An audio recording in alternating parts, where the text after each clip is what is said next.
பாகிஸ்தானுடைய உள்துறை அமைச்சர் இன்றைய நாள் தெஹ்ரான் வந்தடைந்திருக்கிறார் என்கிற செய்திகளை தெஹ்ரானுடைய ஃபார்ஸ் நியூஸ் ஏஜென்சி வெளியிட்டிருப்பதை நம்ம பார்க்க முடியும். அமெரிக்கா எங்களோடு பேச்சுவார்த்தைக்காக மன்றாடியது என்கிற ஒரு செய்தியை இன்றைக்கு ஈரானுடைய ஃபாரின் மினிஸ்டர் அப்பாஸ் அராக்சி சொல்லியிருப்பதை நம்ம பார்க்க முடியும். ஈரானுடைய புதிய வகையான ஏவுகணைகள் பறக்கும் போதே வழித்தடத்தை மாற்ற முடியுமான வகையில் தற்போது சீரமைக்கப்பட்டிருக்கின்றன.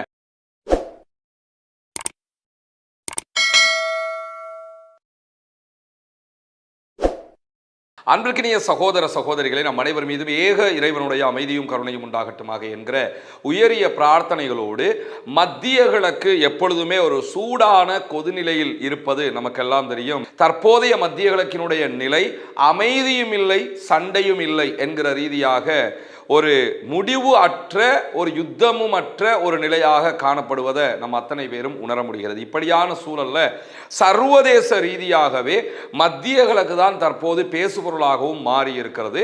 ஏன்னா மத்திய கிழக்கில் இருக்கக்கூடிய அரபு நாடுகள் செல்வம் கொளிக்கக்கூடிய நாடுகள், அவற்றை வைத்துத்தான் மேற்குலக நாடுகள் தங்களுடைய பிசினஸையே பார்த்துக்கிட்டு இருந்தாங்க. இப்பொழுதும் எப்படியாவது மத்திய கிழக்கில் ஏதாவது ஒரு பேரை சொல்லி நாங்கள் உங்களை பாதுகாக்கிறோம், உங்களை காப்பாற்றுறோம்னு சொல்லி ஒரு பிசினஸை பண்ண முடியாதா என்பதுதான் அவர்களுடைய மிகப்பெரிய எதிர்பார்ப்பாக இருக்கிறது. இப்படியான சூழல்ல கொலம்பியாவில் நடத்தப்பட்ட ஜனாதிபதி தேர்தலில் கொலம்பியாவினுடைய அதிபராக செயல்பட்ட காஸ்ட்ரோ தோல்வி அடைந்திருக்கிறார். அவர் தோல்வியை ஏற்க மறுத்தாலும் அவர் தோல்வி அடைந்திருக்கிறார் என்கிற அறிவிப்பு வெளியாகி இருக்கிறது. புதிய அதிபர் பதவியை ஏற்றுக்கொண்டிருக்கிறார். அவர் புதிய அதிபராக பதவியை ஏற்றுக்கொண்ட ஒரு சில நாட்களுக்குள்ளாகவே சிரியாவினுடைய கோலான் குன்று பகுதிகளை இஸ்ரேல் ஆக்கிரமித்திருக்கிறது.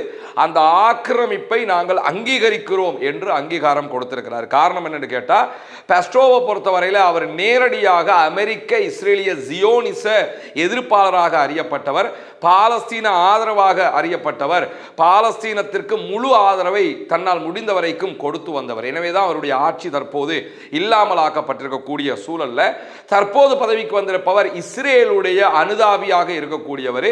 வந்ததுக்கு கைமாறாக உடனே அவர் செஞ்சிருக்கக்கூடிய வேலை என்னன்னு கேட்டா, சிரியாவினுடைய கோலான் குன்றுகளை இஸ்ரேல் ஆக்கிரமித்திருப்பதை நாங்கள் அங்கீகாரம் கொடுக்கிறோம் என்று அறிவித்திருக்கிறார். இந்த அங்கீகாரத்தை இன்றைக்கு சிரியா கடுமையாக கண்டித்திருக்கிறார். அதே நேரம் சவுதி அரேபியாவும் சிரியா தொடர்பாக இன்றைக்கு இந்த விவகாரத்தில் மிக முக்கியமான கண்டனங்களை வெளியிட்டிருக்கக்கூடிய செய்திகள் வெளியாகி இருக்கிறார். அதே நேரத்தில் கடந்த ஒரு வாரங்களாக ஆக்கிரமிக்கப்பட்டிருக்கக்கூடிய மேற்கு கரை வெஸ்ட் பேங்க் பகுதிகளில் பாலஸ்தீனத்தினுடைய இஸ்ரேலிய ஆக்கிரமிப்பு படைகளும் இஸ்ரேலில் இருக்கக்கூடிய யூதர்களும் இஸ்லாமியர்களுக்கு எதிராக 500க்கும் மேற்பட்ட சுமார் 504 தாக்குதல்களை நடத்தி இருக்கிறார்கள். மக்களுடைய இடங்களை கைப்பற்றி இருக்கிறார்கள், வீடுகளை இடித்திருக்கிறார்கள், அபகரித்திருக்கிறார்கள் என்கிற செய்திகள் பதிவாகி இருப்பதாக இன்றைக்கு பாலஸ்தீனத்தினுடைய பிரதமராக செயல்படுகிற முகமது முஸ்தபா எச்சரிக்கை விடுத்திருக்கிறார். இப்படி அநியாயம் தொடர்ந்து வெஸ்ட் பேங்க்ல நடைபெறுகிறது என்கிற செய்திகள் வெளியாகி இருக்கக்கூடிய காட்சிகளையும் நம்ம பார்க்க. இந்த சூழலுக்கு மத்தியில் தான் நமக்கெல்லாம் தெரியும், சவுதி அரேபியாவுக்கும் யமன்ல இருக்கக்கூடிய ஹூதி படைப்பிரிவினருக்கும் இடையிலான சண்டைகள் உக்கிரமடைந்து கொண்டிருக்கிறது. சவுதி அரேபியா யமன்ல இருக்கக்கூடிய இன்னொரு சாராரை ஆதரித்துக் கொண்டிருக்கிறார்கள். அந்த ஆதரவையும் யமன்ல இருக்கக்கூடிய ஹூதிஸ் ஏற்றுக்கொள்ளவில்லை. எனவே சவுதியினுடைய ஆதரவு பெற்ற படைகளை நோக்கியும் தொடர்ந்து ஹவுதீஸ் தாக்குதல்களை நடத்தி வருகிறார்கள். அந்த அடிப்படையில் இன்றைய நாள் பாபல் மந்தப் ஜலசந்தி பகுதிகளில் சவுதி அரேபியாவினுடைய அங்கீகாரம் பெற்ற சர்வதேச அங்கீகாரம் பெற்ற அரசாக அறியப்படுகிற யமனுடைய படைப்பிரிவுகளுடைய ஒரு கப்பல் மேல, ஒரு டேங்கர் மேல ஹூதீஸ் படைப்பிரிவுகள் தாக்குதல்களை நடத்தி இருக்கிறார்கள் என்கிற செய்திகள் வெளியாகி இருக்கு. இது ஒரு வர்த்தக கப்பலாக அறியப்படுகிறது. இந்த தாக்குதல் இதுவரைக்கும் 4 பேர் கொல்லப்பட்டிருக்கிறார்கள் என்று சொல்லி யமனுடைய சர்வதேச அங்கீகாரம் பெற்ற அரசாங்கம் அறிவித்திருக்கிறார். அதே நேரம் தாக்குதலுக்குள்ளான கப்பல்ல மேலும் 2 பேர் படுகாயம் அடைந்திருக்கிறார்கள், 4 பேருக்கு சாதாரண காயங்கள் ஏற்பட்டிருக்கிறது என்கிற செய்திகளும் வெளியாகி இருக்கிறது. பிரிட்டிஷினுடைய கடல்சார் பாதுகாப்பு நிறுவனம் இது தொடர்பான மேலதிக செய்திகளையும் வெளியிட்டிருப்பதை நம்ம பார்க்க முடியும். இந்த தாக்குதலுக்கு பாலிஸ்டிக் ஏவுகணைகள் பயன்படுத்தப்பட்டிருக்கிற அதே நேரத்தில் இந்த கப்பலுக்கு தாக்குதல் ஏற்பட்டதோட அந்த கப்பலை பாதுகாப்பதற்காக சவுதியினுடைய அங்கீகாரம் பெற்ற படைகள், யமனுடைய படைகள் அந்த இடத்துக்கு போன நேரத்தில் அவர்கள் மீதும் இன்றைக்கு தாக்குதல்களை நடத்தி இருக்கிறது ஹூதீஸினுடைய படைப்பிரிவு என்கிற செய்திகளும் மேலதிகமாக வெளியாகி இருக்கிறது. எனவே தொடர்ந்து ஹவுதீஸ் செங்கடல் பகுதிகளில் சவுதியினுடைய எந்த கப்பல்களோ சவுதியினுடைய ஆதரவு பெற்றவர்களுடைய கப்பல்களோ பயணிப்பதற்கு அனுமதிக்க முடியாது என்பதில் மிக தெளிவாக இருக்கிறார்கள் என்பதை நம்ம பார்க்க முடிகிற அதே நேரத்தில் இன்றைக்கு வெளியாக இருக்கக்கூடிய மேலதிகமான இன்னும் முக்கியமான செய்தி என்னன்னு கேட்டா, ஈராக்கினுடைய வடக்கு பகுதிகளில் இருக்கக்கூடிய குர்திஷ்களுடைய ஒரு முக்கியமான எதிர்க்கட்சிகள் சார்ந்த கட்சி தலைமையகத்தின் மீது ஈரான் இன்றைக்கு ஏவுகணை தாக்குதலை நடத்தி இருக்கிறது என்கிற செய்திகள் வெளியாகி இருக்கிறது. ஈராக்கினுடைய குர்திஷ்களை பொறுத்தவரையில் பகுதி அளவு தன்னாட்சி பிராந்தியமாக அவர்கள் அதை அறிவித்திருக்கிறார்கள். அங்கு அவர்களுடைய ஆட்சி நிலவுகிறது. ஆனால் சென்ட்ரல் கவர்மெண்ட்டாக ஈராக்கினுடைய கவர்மெண்ட் அவங்க ஏற்றுக்கிறவாங்க. குர்துகள் தங்களுக்கு என்றொரு இராணுவத்தை படை பலத்தை வைத்திருக்கிறார்கள். அதே நேரத்தில் துருக்கி அவர்களுக்கு முழுமையான ஆதரவை கொடுக்கிறது. குர்துகள் தங்களுடைய பிரதமர் என்றும் ஒருவரை வைத்துக் கொண்டிருக்கிறார்கள். இப்படியான சூழல்ல தான் குர்துகளுடைய பிராந்தியத்தில் அமைந்திருக்கக்கூடிய கோமாலா என்கிற ஒரு கட்சியினுடைய தலைமையகத்தின் மீது இந்த ஏவுகணை தாக்குதல்கள் நடைபெற்றிருக்கிறது என்று அந்த கட்சியினுடைய ஜெனரல் செக்ரட்டரி விடுத்திருக்கக்கூடிய செய்திகளில் சொல்லியிருப்பது மட்டுமல்லாமல், மதிய நேரத்தில் இந்த தாக்குதல் நடத்தப்பட்டதாகவும் இந்த தாக்குதல் முன்கூட்டியே தெரிவிக்கப்பட்ட காரணத்தினால அந்த தாக்குதலின் போது அங்கு யாருமே இருக்கவில்லை என்று சொல்லியும் கட்சி தலைமையகம் தான் முழுவதுமாக தாக்குதலுக்கு உள்ளாகி இருக்கிறது என்கிற செய்திகளும் இன்றைக்கு வெளியாகி இருக்கிறது. இஸ்ரேலுக்கும் அமெரிக்காவுக்கும் இடையிலான யுத்தம் ஆரம்பித்ததிலிருந்து குர்துகளுடைய பகுதிகள் மேல பல தடவை தாக்குதல்களை நடத்தி இருக்கிறது ஈரானுடைய ஐஆர்ஜிசி படைப்பிரிவு. கிட்டத்தட்ட 102 தடவைகள் ஏவுகணை தாக்குதல்களையே நடத்தி இருக்கிறார்கள் குர்துகளுடைய படைகள் மீது என்கிற செய்திகளும் வெளியாகி இருக்கிறது. குர்துகளை பொறுத்தவரை ஏற்கனவே நம்ம சொன்ன மாதிரி துருக்கியினுடைய ஆதரவு பெற்றவர்கள் சன்னி கொள்கை சார்ந்த பிரிவினராக அவர்கள் இருக்கிறார்கள். எனவே அந்த கொள்கை சார்ந்த முரண்பாடுகளை தாண்டிய குர்துகளுக்கும் அமெரிக்காவுக்கும் இடையிலான தொடர்பும் ஈரான் அவர்களை தாக்குவதற்கான மிக முக்கியமான காரணங்களில் ஒன்றாக பார்க்கப்படுகிற நேரத்தில் தான் இன்றைக்கு திடீரென இந்த தாக்குதல்களை ஈரான் நடத்தி இருக்கிறது என்கிற செய்திகள் வெளியாகி இருப்பதை நம்ம பார்க்க முடியும். இப்படியான சூழல்ல தான் பாகிஸ்தானுடைய உள்துறை அமைச்சர் இன்றைய நாள் தெஹ்ரான் வந்தடைந்திருக்கிறார் என்கிற செய்திகளை தெஹ்ரானுடைய ஃபார்ஸ் நியூஸ் ஏஜென்சி வெளியிட்டிருப்பதை நம்ம பார்க்க முடியும். அமெரிக்காவுக்கும் ஈரானுக்கும் இடையிலான மிக முக்கியமான மத்தியஸ்தராக கத்தரும் பாகிஸ்தானும் செயல்பட்டு வரக்கூடிய நேரத்தில் தான் பாகிஸ்தானுடைய உள்துறை அமைச்சர் மொஹ்சின் ரஸா நக்வி இன்றைய நாள் ஈரானுடைய அதிகாரிகளை சந்தித்து பேச்சுவார்த்தை நடத்துவதற்காக ஈரானுக்கு போயிருக்கிறார். மேலதிகமான செய்திகள் வெளியாகிற போது அவற்றையும் நாம் உங்களோடு பகிர்ந்து கொள்ள தயாராக இருக்கிற அதே நேரத்தில் அமெரிக்கா எங்களோடு பேச்சுவார்த்தைக்காக மன்றாடியது என்கிற ஒரு செய்தியை இன்றைக்கு ஈரானுடைய ஃபாரின் மினிஸ்டர் அப்பாஸ் அராக்சி சொல்லியிருப்பதை நம்ம பார்க்க முடியும். ஏற்கனவே பல தடவைகள் அமெரிக்க அதிபர் டொனால்ட் ட்ரம்ப் ஈரான் எங்களிடத்தில் கெஞ்சுகிறது, ஒரு ஒப்பந்தத்திற்கு மன்றாடுகிறது, அப்படி காலில் விழாத குறையாக கத்திக்கிட்டு இருக்கிறாங்க என்கிற தகவல்களை எல்லாம் பலமுறை சொல்லி வந்தது நமக்கெல்லாம் தெரியும். ஆனால் இன்றைக்கு அப்பாஸ் அராக்சி விடுத்திருக்கக்கூடிய ஒரு பேட்டியில் பேசுகிற நேரத்தில் என்ன சொல்கிறாருன்னு கேட்டால், யுத்தத்தினுடைய ஆரம்பத்தில் அமெரிக்க அதிபர் டொனால்ட் ட்ரம்ப் ஈரானிடமிருந்து நிபந்தனையற்ற சரணடைதலை நாங்கள் எதிர்பார்க்கிறோம் என்று சொல்லியிருந்தார். ஈரான் எங்ககிட்ட அப்படியே சரணடைஞ்சிடணும் என்று சொல்லித்தான் நாங்கள் விரும்புகிறோம்னு பல தடவை அவரை ட்வீட் போட்டு வந்ததையெல்லாம் நீங்கள் பார்த்துருப்பீங்க.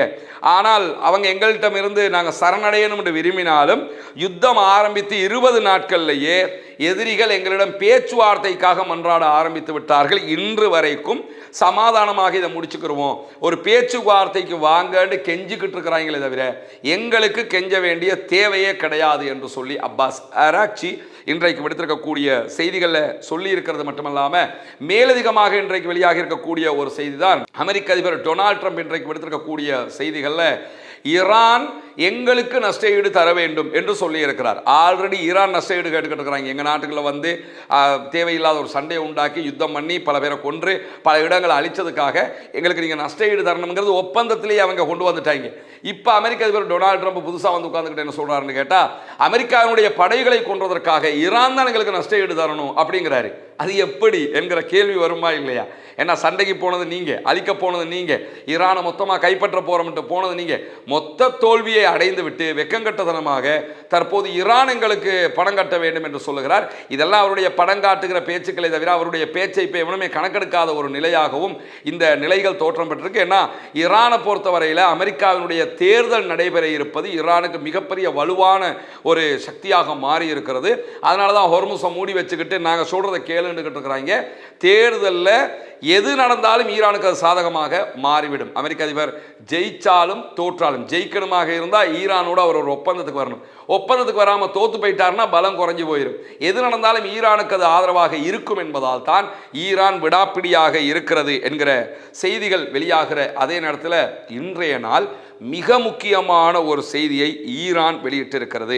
ஈரானுடைய வான் பாதுகாப்பு அமைப்புகள் தொடர்பாக ஐஆர்ஜிசியினுடைய செய்தி தொடர்பாளர் ஹொசைன் மொஹப்பி வெளியிட்டிருக்கக்கூடிய செய்திகள். இன்றைக்கு அவர் ஐஆர்ஜிசியினுடைய இராணுவ அணிவகுப்பு ஒன்றிலே கலந்து கொண்டு ஊடகங்களுக்கு பேசுகிற நேரத்தில் என்ன சொல்றாருன்னு கேட்டால், ஏற்கனவே நாங்கள் யுத்தம் பண்ணுகிற நேரமெல்லாம் நாங்கள் பயன்படுத்திய ஏவுகணைகள், இங்கேருந்து நாங்கள் ஒரு ஏவுகணை அனுப்புவோம், நாங்கள் அனுப்புகிற இலக்கை போய் அதை அட்டாக் பண்ணும். அட்டாக் பண்ணுகிற நேரத்தில் அமெரிக்காவினுடைய ஏவுகணை தடுப்பு சிஸ்டங்கள், ஏரோ சிஸ்டங்கள் இருந்தால் தாட் அல்லது அயன்டோம், இது மாதிரி ஏதாவது ஒரு சிஸ்டம் அதை தடுப்பதற்கு முயற்சிக்கும், சில நேரங்களில் தடுத்து விடும். இப்படி ஒரு சூழ்நிலை இருந்தது. ஆனால் கடைசி 12 நாள் வாரில் நாங்கள் எங்களுடைய பிளானையே மொத்தமாக மாற்றிக்கிட்டோம். இப்போ நாங்கள் பயன்படுத்துகிற ஏவுகணைகள் அப்படிப்பட்ட ஏவுகணைகள் கிடையாதுன்னு சொல்லிட்டு என்ன சொல்கிறாருன்னு கேட்டால், ஈரானுடைய புதிய வகையான ஏவுகணைகள் பறக்கும் போதே வழித்தடத்தை மாற்ற முடியுமான வகையில் தற்போது சீரமைக்கப்பட்டிருக்கின்றன. மொசாதுடைய தலைமையகத்துக்கு அடிக்கிறதுக்கு அனுப்பிட்டு மொசாதுடைய தலைமையகத்துக்கு அட்டாக் பண்ணாத, அப்படியே போய் 8100 போய் அட்டாக் பண்ணு, இந்த மாதிரி ஏதாவது ஒன்று அவங்க திருப்பி விட முடியுமான வகையில் அவர்கள் டெக்னிக்கலி வளர்ந்திருக்கிறாங்க, டெக்னாலஜி வாய்ஸாக அவர்கள் மேம்பட்டிருக்கிறார்கள் என்கிற செய்தியை சொன்னது மட்டுமல்லாமல் மேலதிகமாக இந்த மாதிரியான காரியங்களோடு சேர்த்து வான் பாதுகாப்பு அமைப்புகளையும் தவிர்க்க முடியுமான சிஸ்டத்தை நாங்கள் கொண்டு வந்துட்டோம். என்னத்தை தேடை கொண்டு வந்து நிறுத்தினாலும் வேற எதை கொண்டு வந்து நிறுத்தினாலும் அதனால் எங்களுடைய ஏவுகணைகளை தவிர்க்க முடியாமல் போய்விடும், தடுக்க முடியாமல் போய்விடும். நாங்கள் சொன்ன இடத்துக்கு அவங்க போய் அட்டாக் பண்ணுற விதமாக அல்லது வான் பாதுகாப்பு அமைப்புகளிலிருந்து தவிர்த்து கொண்டு மீண்டும் போய் தாக்கும் விதமாக எங்களை அதனால் செயல்படுத்த முடியும். அந்த அளவுக்கு நாங்கள் வளர்ந்துட்டோம்னு சொல்லிட்டு கடைசியாக நாங்கள் நடத்திய தாக்குதல்களில் எல்லாம் இந்த ஏவுகணைகள் தான் பயன்படுத்தப்பட்டிருக்கிறது என்கிற செய்திகளையும் இன்றைக்கு அவர்கள் வெளியிட்டிருப்பதை நம்ம பார்க்க முடியும். ஈரானுடைய கூட்டு இராணுவம், ஈரானுடைய வான்படை, கடற்படை என்று எல்லாவற்றுக்குமே புதிதான இராணுவ தளபதிகளை நியமித்திருக்கிறார். 6 பேர் மொத்தமாக நியமிக்கப்பட்டிருக்கிறார்கள். அமெரிக்காவோடு ஒருபுறம் யுத்தமும் சண்டையும் ஈரான் செய்து கொண்டிருக்கிறார். அதே நேரம் மறுபுறமாக ஓமானோடு ஒரு பேச்சுவார்த்தையை நடைபெற்று கொண்டிருக்கிறது. இதில் எது தோல்வி அடைந்தாலும் ஒரு பாரிய யுத்தத்திற்கு ஈரான் போக வேண்டி வரும். இதுவெல்லாமே ஈரானுடைய அரசியல் கட்டமைப்பும் இராணுவ கட்டமைப்பும் பொதுமக்களும் ஒன்றோடு ஒன்று பிணைக்கப்பட்டதாக இருக்கிறார்கள் என்பதை காட்டும் விதமாகத்தான் இது எல்லாத்தையும் நம்ம பார்க்க முடியும். இன்றைக்கு இன்னும் ஒரு முக்கியமான செய்தி இருக்கிறது. நம்ம ரஸ்மின் டாக்ஸ் என்கிற சேனலில் தனியான ஒரு வீடியோவாகவே இதை போட்டிருக்கிறோம். மேலதிகமான செய்திக்கு பார்க்காதவர்கள் அதில் நீங்கள் பார்த்துக்கலாம். அதனுடைய சுருக்கமாக இந்த செய்தி என்னன்னு கேட்டால், வாஷிங்டன் போஸ்ட், அதே போன்று நியூயார்க் டைம்ஸ் உள்ளிட்ட மிக முக்கியமான அமெரிக்க பத்திரிகைகள் வெளியிட்டிருக்கக்கூடிய ஒரு செய்தி. அதற்கு பிறகு கார்டியன் உள்ளிட்ட பத்திரிகைகளும் இந்த செய்தியை வெளியிட்டிருந்தன. நேட்டோ உச்சி மாநாட்டுக்காக அமெரிக்க அதிபர் டொனால்ட் ட்ரம்ப் ஏற்கனவே துருக்கிக்கு கடந்த மாதம் பயணம் மேற்கொண்டிருந்தார். கடந்த மாதம் 8ஆம் தேதி இந்த மாநாடு நடைபெற்ற நேரத்தில் துருக்கியினுடைய அங்காராவில் அமெரிக்க அதிபர் டொனால்ட் ட்ரம்ப் இருந்தார். அவர் ரிட்டர்ன் பிரித்தானியாவுக்கு கிளம்புகிற நேரத்தில் ஈரானுடைய ப்ராக்சிஸ் அமைப்புகளிடமிருந்து, அது யமனில் இருக்கக்கூடிய ஹூத்திஸாக இருக்கலாம் அல்லது வேறு யாருமாக இருக்கலாம், அமெரிக்க அதிபர் டொனால்ட் ட்ரம்பின் மீது தாக்குதல் நடத்துவதற்கான வாய்ப்பு இருக்கிறது என்கிற துல்லியமான செய்திகள் அமெரிக்க உளவுத்துறைக்கு கிடைச்சதோட உடனே அமெரிக்க அதிபரை பாதுகாக்கணும்னு சொல்லி வேறு ஃப்ளைட்டுக்கு அவங்க மாற்றிருக்கிறாங்க. வேறு ஃப்ளைட்டுக்கு மாற்றினது பிரச்சனை இல்லை, மாற்றின முறையை நினச்சா தான் காமெடியாக இருக்கிறது. என்னன்னு கேட்டால், அமெரிக்க அதிபர் டொனால்ட் ட்ரம்ப் ஃப்ளைட்டுக்குள்ள போகிற மாதிரி போகிறாரு அவருடைய ஏர்ஃபோர்ஸ் ஒன்னுக்குள்ள. இது கத்தாரால் அன்பளிப்பு செய்யப்பட்ட மிக பிரம்மாண்டமான பறக்கும் வெள்ளை மாளிகையாக உருவாக்கப்பட்டது. 400 மில்லியன் அமெரிக்க டாலர்களுக்கு மேலே செலவு செய்து வாங்கப்பட்ட ஒரு விமானம். அவர் விமானத்துக்குள்ளே போகிறாரு. பார்வையாளர்கள் எல்லோருக்குமே அவர் அந்த விமானத்தில் ஏறுற மாதிரி இருந்தாலும் பின்னர் என்ன பண்ணப்பட்டிருக்குன்னு கேட்டால், விமானத்துக்குள்ள கேட்ரிங் சர்வீஸால் ஒரு கண்டெய்னர் ஒன்று உள்ள அனுப்புகிறாங்க. அதாவது விமானத்துக்குள்ளே இருக்கிறவங்களுக்கு தேவையான உணவுகளை ஏற்றிக்கொண்டு வரக்கூடிய ஒரு பாக்ஸ், அதை உள்ள அனுப்புகிறாங்க. அந்த பாக்ஸுக்குள்ள அமெரிக்க அதிபர் டொனால்ட் ட்ரம்பை ஏற்றி ரகசியமாக மீண்டும் அந்த கேட்ரிங் பாக்ஸை வெளியெடுக்கிற மாதிரி எடுத்து டொனால்ட் ட்ரம்ப் வேறொரு விமானத்தில் C-32A என்கிற அமெரிக்காவினுடைய அது உச்ச பாதுகாப்பை கொண்ட இராணுவ விமானம் அதில் ஏறித்தான் பயணித்திருக்கிறார். தாக்குறாக்களுக்கு அவர் வலிமையான விமானத்தில் போன மாதிரி இருக்கும். ஆனால் அவர் அதில் போகல. ஈரானுடைய தாக்குதலுக்கு பயந்து அமெரிக்கன் இராணுவத்தினுடைய வேறு ஒரு விமானத்தில் பயணிக்கிறார். இது ரகசியமாக மேற்கொள்ளப்பட்ட ஒரு பயணம். முதல்ல பிரித்தானியாவுக்கு அவருடைய அந்த ரகசியமாக பயணித்த சின்ன விமானம் போய் இறங்குது. அதுக்கு பிறகு ஏர்ஃபோர்ஸ் ஒன் வந்து இறங்குகிறது. இந்த செய்திகளை மிக துல்லியமாக சேகரித்து வெளியிட்டிருக்கிறது நியூயார்க் டைம்ஸ், அதே போன்று வாஷிங்டன் போஸ்ட் ஆகிய பத்திரிகைகள். இன்றைய நாள் மிக முக்கியமான இடத்தை இந்த செய்திகளும் பிடித்திருக்கிறது. எனவே ஈரான் எந்த நேரத்திலும் நம்மளை தாக்கலாம், ஈரானுடைய வல்லமை அப்படிப்பட்டது, ஈரானுக்கு அந்த பலம் இருக்கிறது என்கிற அச்சம் அமெரிக்காவுக்கும் அமெரிக்காவுடைய அதிபருக்கும் அமெரிக்காவுடைய உளவுத்துறைகளுக்கும் எப்பொழுதும் இருக்கிறது என்பதற்கு இது ஒரு முக்கியமான சான்றாக இருக்கிறது. என்னதான் நாங்கள் பெரிய வல்லவைங்க, பெரிய ஆயுதம் உள்ளவைங்க, எங்களை விட்டு ஆள் கிடையாதுன்னு நினைச்சாலும் ஈரான் நினைத்தால் அமெரிக்க அதிபரை போட்டு தள்ளிட முடியும் என்கிற பயம் அவர்களுக்கு உச்சமாக இருக்கிறது. அதன் அடிப்படையில் தான் ஈரானுடைய செய்தியை கேட்டதோடு இப்படியான ஒரு நிலையை எடுத்து சாப்பாடு கொண்டு வர பாக்ஸுக்குள்ளே ஒழிச்சுக்கிட்டு இன்னொரு ஃப்ளைட்டுக்குள்ளே மாறுற அளவுக்கு அமெரிக்க அதிபர் டொனால்ட் ட்ரம்பினுடைய நிலை ரொம்ப பரிதாபகரமான நிலையாக மாறியிருப்பதையும் நாம் புரிந்து கொள்ள முடியும். எனவே இன்றைக்கு வெளியாக இருக்கக்கூடிய செய்திகளுடைய மிக முக்கியமான தொகுப்பை தான் உங்களோடு பகிர்ந்து கொண்டிருக்கிறோம். தொடர்ந்து இணைந்திருங்கள். ரஸ்மின் மேசி நியூஸ் மற்றும் ரஸ்மின் டாக்ஸ் ஆகிய 2 சேனல்களோடு வரக்கூடிய செய்திகளை உடனுக்குடன் உங்களோடு பகிர்ந்து கொள்வதற்கு தயாராக இருக்கிறோம். ஆக்கிரமிப்புகள் ஓய வேண்டும், ஆக்கிரமிப்பாளர்கள் ஓய வேண்டும் என்கிற உயரிய பிரார்த்தனைகளோடு ஆக்கிரமிப்பாளர்களுக்கு எதிராக தொடர்ந்தும் ஜனநாயக ரீதியாக குரல் எழுப்புவோமாக வாகிறது.